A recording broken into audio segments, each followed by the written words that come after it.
आज के हमनी के जौन क्लास बा ओकरा में हम काव्य के गुण पढ़ाई तहरा लोग के। जैसे कि तू लोग पहलहू से जाना तरह हो सकेला कि घड़ी भुला गई लोग बोलो कि हम बता चुकल बनी तहरा लोग के। थोड़ा सा काव्य शास्त्रीय चीज़ है, तू लोग भिन्न भिन्न दूसरा विषय से आइल बड़ा। हम जानी लगे तहरा लोग के परेशानी होला थोड़ा सा, लेकिन हम कोशिश करब कि बहुत का कहल जाला एकरा के सरल सहज ढंग से हम तहरा लोग के समझाई, एकदम बिल्कुल सहज भाषा के प्रयोग करी आ बहुत सरल उदाहरण दे के तहरा लोग के समझाई बात के। तो अब पहले हमनी के गुण के बारे में समझी जा। गुण एगो जौन है वो एगो सौंदर्य कारक धर्म है। जैसे मनुष्य में जितने गुण के प्रधानता रहेला, जितने ज़्यादा वो गुणवान रहेला, ओकरा उतने इज्जत मिलेला, प्रशंसा मिलेला, लोग ओकरा के उतने प्यार करेला, सम्मान देवेला, चाहेला। ठीक असही काव्यों के बारे में कहल जाला कि जौना काव्य में जितने गुण रही उतने ओकरा में रस पैदा होला, उतने वो प्रभावकारी होला, उतने वो आह्लादक होला, उतने वो मनोरंजन कारक होला, सर्वोपरि सबसे ज़्यादा प्रभावशाली होला। तो ये बात तो लोग समझ गई होखबा कि जैसे मनुष्य में गुण होला आ ओकरा के लोग प्यार करेला, ओकरा के लोग सम्मान देवेला, चाहेला, वैसे ही काव्यों के गुण रहेला। तो पाठक श्रोता ओकरा के ज़्यादा चाहेला, ज़्यादा पसंद करेला। ऐसे काव्य में गुण के योजना होखे के चाहिए। तू लोग सुनले होखबा, जानत होखबा कि जैसे अलंकार से काव्य के शोभा बढ़ेला। काव्य शोभाकरान धर्मान अलंकारान प्रचक्षते कहल गइल बा। वैसे ही गुणों से काव्य के शोभा बढ़ेला। एकरा के परिभाषित करत संस्कृत के आचार्य वामन कहले बड़न कि काव्य शोभाया कर्तारो गुणा, माने जौन काव्य के शोभा में वृद्धि करेला ओकरे के गुण कहल जाला। तो ये बात तो लोग समझ गए होखबा कि गुण का है काव्य के शोभा में वृद्धि करेला, काव्य के शोभायमान करेला, ओकरा सौंदर्य में अभिवृद्धि करेला। ये एक तरह से काव्य के नित्य धर्म है। ये काव्य ये रस के एगो साधक धर्म है। ये सच कहल जाओ तो रस के उत्कर्ष के कारक है। एह तरीका से गुण के महत्व तो लोग जान गई कि काव्य में गुण के महत्व। अब थोड़ा सा हमने के समझे जा कि गुण कई तरह के होला, कगो होला, कैसन होला, का ओकर स्वरूप हो, एकरा के हमने के थोड़ा सा समझे जा। आगे बढ़ी नु, आतना तो बात बुझ गई होखबलो, समझ गई होखबलो। चलो हमने के आगे बढ़ी जा, समझे जा। देखो कौनो बात, दुनिया के कौनो बात होखे ओकरा के एगो सटीक परिभाषा में नहीं खे दिहल जा सकत। आ वो जौन चीज विद्वान लोग के फेरा में पड़ जाला ओकर तो और जल्दी परिभाषा सटीक नहीं खे दिहल जा सकत। मुंडे मुंडे मतिर भिना, तरह तरह के बा। ऐसे ही गुण के बारे में भी तरह तरह के बा। आचार्य भरत मुनि जानत होखबलो, आचार्य भरत मुनि नाट्य शास्त्र के प्रणेता, विश्व प्रसिद्ध पुस्तक नाटक पर आचार्य भरत मुनि जी जौन तहर लोग पढ़ा चुकल बनी, रस सूत्र के जौन कह कि उद्गाता बड़न, पुरस्कर्ता बड़न, विभावानुभाव व्यभिचारी संजोगाद्रस निष्पत्ति जौन उस सूत्र दिले बनी उहें के भरत मुनि। वहाँ के काव्य के 10 गो गुण बतौले बने। अभी जगह परिभाषा बतौनी है वामन जी 20 गो तक ले गई बने। तब कहे के अर्थ बा कि जितने विद्वान लोग के घन चक्कर में पड़ला पर उतने हमनी के जौन बा वो दिमाग जौन बा विचलित होखे लगी कि कगो मानल जाओ। तो प्रचलित जौन बड़ुए जौन सभन के ओमे समाहित कर दिहल गइल बा आ सभन के रूप भाव सब आ गइल बा, वो कुल मिला के 3 गो मानल गइल बा। एगो के कहल जाला ओज, दूसरका के कहल जाला माधुर्य आ तीसरका के प्रसाद। माने ओज, माधुर्य आ प्रसाद, ये 3 तरह के गुण भइल। ये 3 तरह के काव्य में यही 3 तरह के गुण आवेले सब। आ ये तीनों आके काव्य के उत्कर्ष पर ले जाले सब, काव्य के सौंदर्य में अभिवृद्धि करेले सब।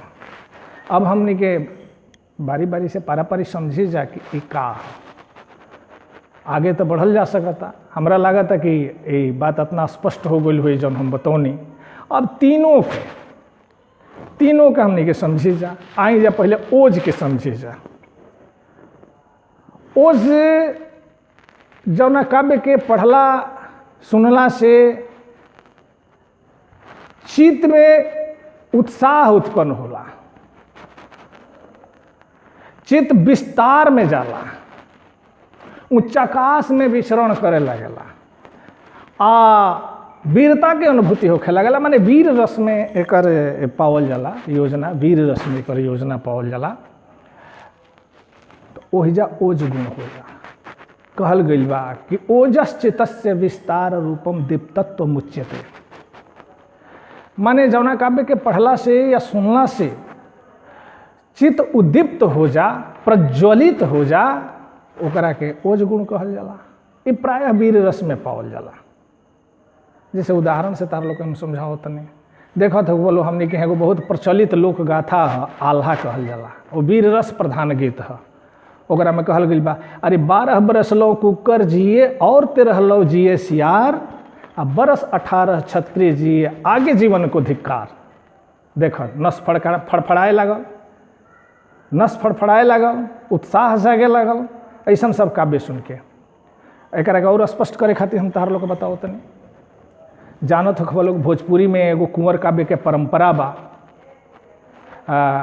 पंडित चंद्रशेखर मिश्र, हरेंद्र देव नारायण, सर्वदेव तिवारी राकेश, इस सब लोग कुंवर सिंह के नायक बना करके महाकाव्यन के रचना कैले बा, जौना में वीर रस के प्रधानता बा।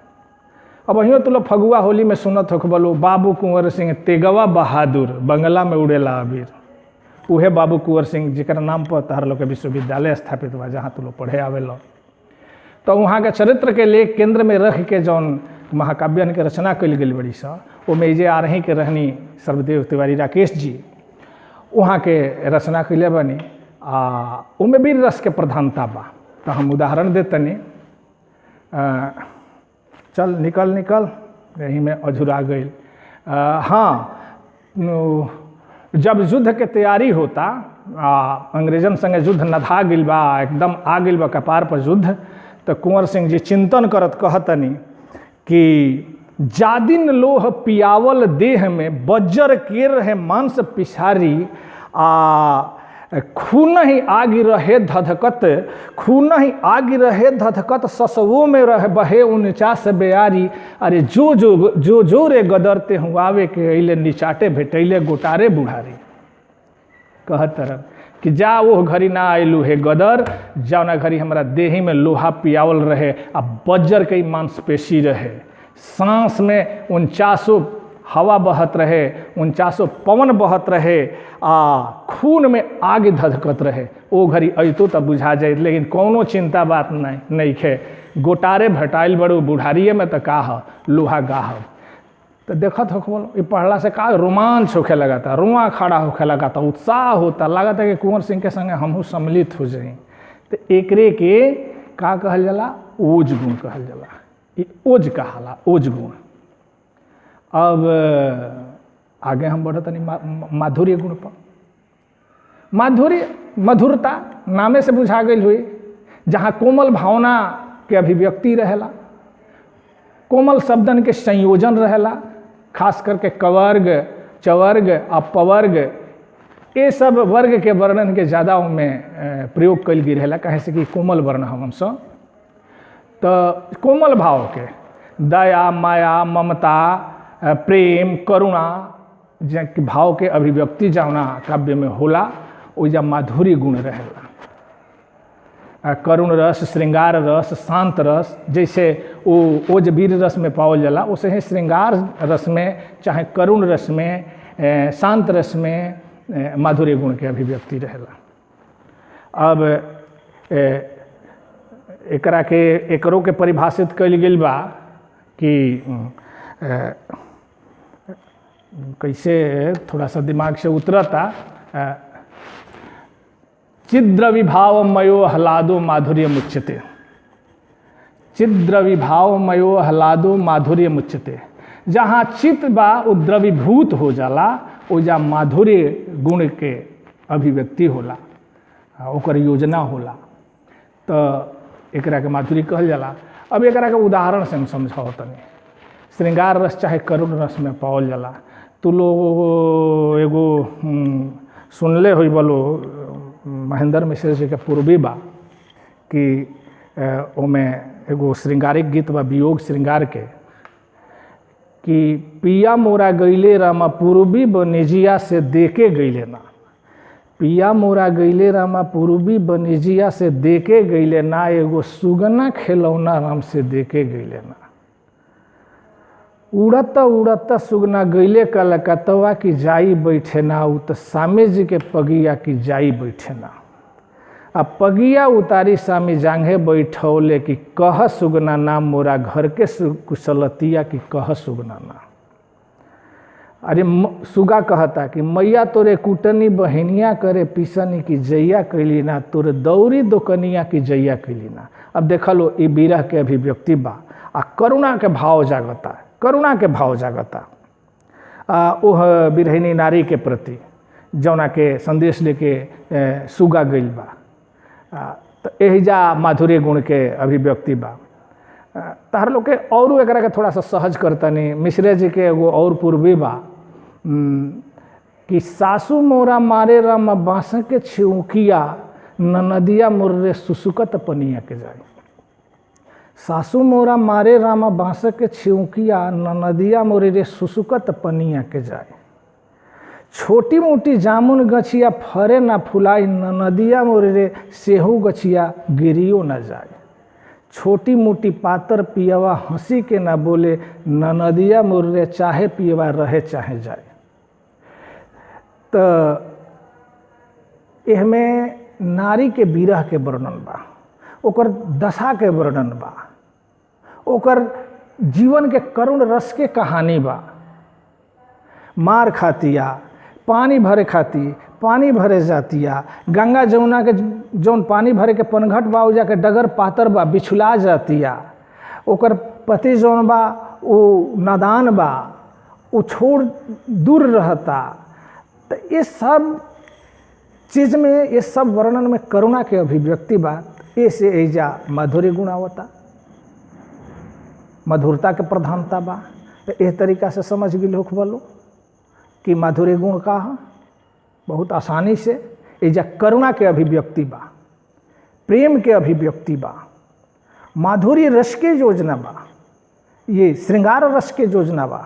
करुण से ये विप्रलम्भ श्रृंगार, वियोग श्रृंगार, तो एजा माधुर्य गुण बा। अब तीसरका बड़ुए प्रसाद गुण। प्रसाद गुण के स्थिति दोनों के बीच में बा, ओजा माधुर्य के बीच में एकर एगो स्थिति बा।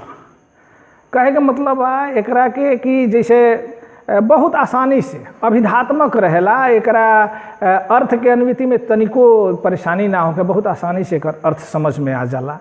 जैसे कहल गइल बा कि सूखल काठ में जैसे तुरंत अग्नि धर लेवेला, चाहे स्वच्छ उज्जर कपड़ा में जल के छींटा दिखाई देवे लागला। देखा जैसे हमार उज्जर बा, तो एहमें कौनो रंग डलब तो दूर से दिखाई दे दी, लेकिन उजर में उजरू डलब तो दिखाई दे दी। जैसे पानी, पानी के रंग जौन बा कौनो रंग नहीं खे, तो सफ़ेद डलब ए पर तो तब वो दिखाई दे दी कि पानी के छींटा बा।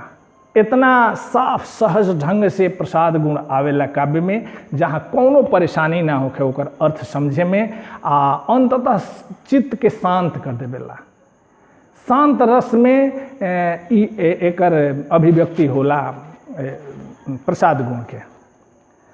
तो जैसे एगो तुलो गीत सुनले हो, सगरो गावल जाला, लोकगीत है आ संस्कार गीत में आवेला देवी गीत है। देवी गीत है निमिया की दाढ़ी मैया लौली, हिलोरावा की झूली झूली। सुनले हो बोलो, हैं, याद आवत नो? हंसी छूटत हुई, जरूर याद आ गई हुई हैं कि कैसे गवाला। तो हर मांगलिक अवसर पर औरत लोग गावेला है गीत के कि निमिया के दाढ़ी मैया लवली हिलोरवा की झूली झूली, मैया गावे ले गीतिया के झूली झूली। झूलत झूलत मैया के लगली पियसिया की चली भैली, मलहोरिया आवास की चली भैली। अरे सूतल बाड़ू की जागल मालिन, बूंद एक हमके पनिया पियाव के बूंद एक। अरे कैसे में पनिया पियाई ये शीतली मैया, मोरा गोदे एगो बालका नादान के मोरा गोदे। तो मैया कहतरी कि बलका सुताऊ मालिन, सोने के खटोलवा के बूंदा एक, मोह के पनिया पियाऊ के बूंदा एक। अंत में कहतरी कि जैसे तू हमरा के जुड़ौलू, वैसे तहार धिया पुता सब जुड़ा, तहार पतोह जुड़ा। तो ये अंत में आ करके का हो जाता, अंत में आके शांत रस में एकदम बदल जाता, चित्त शांत हो जाता, अर्थ समझे में कहीं कोनो परेशानी नहीं खे हो। तो इस तरह से काव्य के गुण के जौन एगो सामान्य ढंग से तहरा लोग के हम समझौनी बतौनी, आशा बा कि समझ गई होख बोलो, जरूर समझ गई होख बोलो। हमार कोशिश रहल बा कि बहुत थोड़ा सामान्य ढंग से आ बहुत सहज सपाट ढंग से तहरा लोग के ये बात के समझा दी। हमरा लगा था कि समझ में आ गई हुई। तो आज के हमनी के आज रहे दें जा, फिर अगला क्लास में कभी हमनी के भेंट हुई। धन्यवाद। कितना